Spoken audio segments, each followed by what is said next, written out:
Wednesday. My name is Gabe. I spent years in the trades owning a business, and now I track industry changes that actually matter to your business and how you can change your business with this input. So this is the trades brief.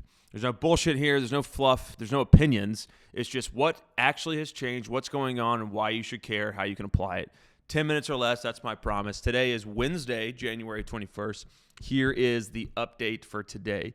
So I always do a bottom line up front, or a bluff. I was in the military. That's what we called it. Today we're covering three things. So first, and I know we've covered this a little bit, but it's different. Why AI and data center expansion is directly tightening labor availability for electricians, HVAC, and mechanical trades, residential-wise. Second, what the latest small business marketing data is actually driving leads, like what marketing is working and what's not. And finally, I'll break down the long-term incentive structures that I use in the trades to retain senior managers without crushing cash flow, what we call the golden handcuffs. It's pretty good. Stick around. I promise you'll use it. Here's what changed in the industry. First, demand from AI and data center construction is reshaping the skilled trades labor market.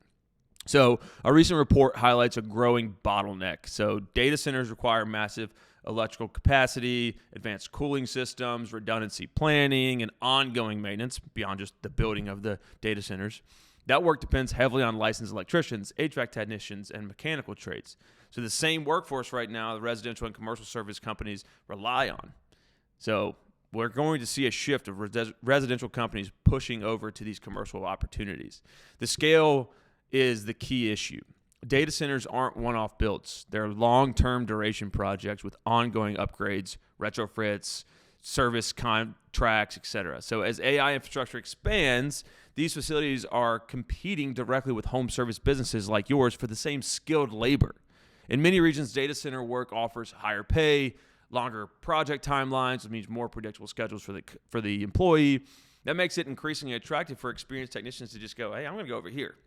Now, for your service business, for service business owners, the takeaway is straightforward. Labor availability is tightening, not because demand is falling, but because competition for that skilled worker is increasing from outside traditional residential and commercial service markets. And they have way more money than you do. So this puts upward pressure on wages, increasing hiring difficulty, and raises the cost of retaining top performers. So businesses that don't plan for higher labor costs or longer hiring timelines will feel margin pressure quickly. This is going to be felt at the smallest local businesses.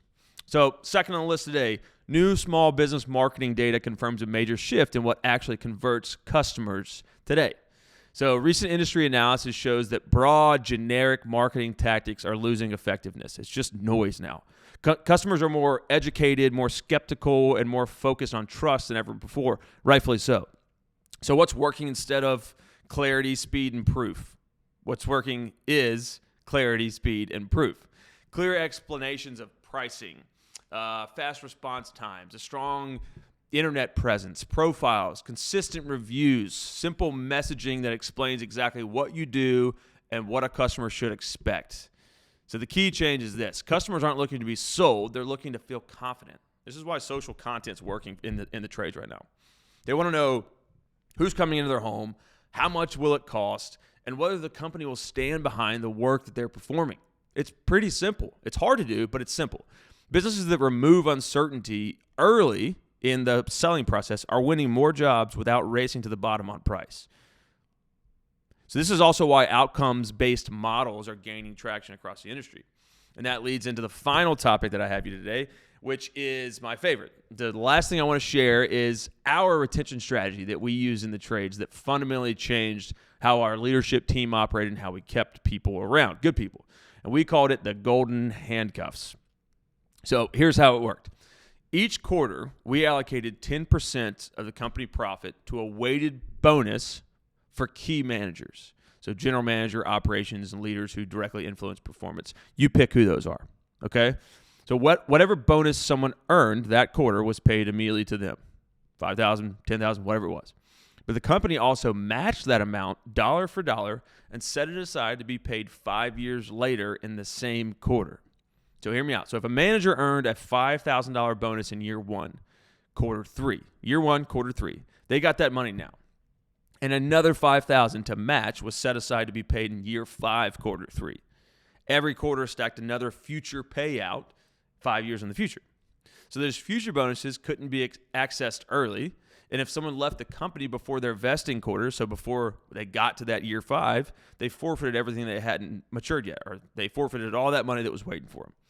And the result was pretty powerful, and it had the intent that we were hoping for. Managers started thinking like owners. Employees started thinking like owners. They cared deeply about margins, waste, and long-term decisions because their bonus was based on profit. So retention improved dramatically without inflating payroll. Leaders had meaningful money waiting for them if they stayed and helped build something durable. So the bigger lesson is simple. You don't need equity to create ownership mentality. You need alignment and time. And that's really, really hard to do when we talked about the first thing today, which is it's getting really competitive to keep people. And for transparency, that same philosophy is why we built Opley the same way we did today.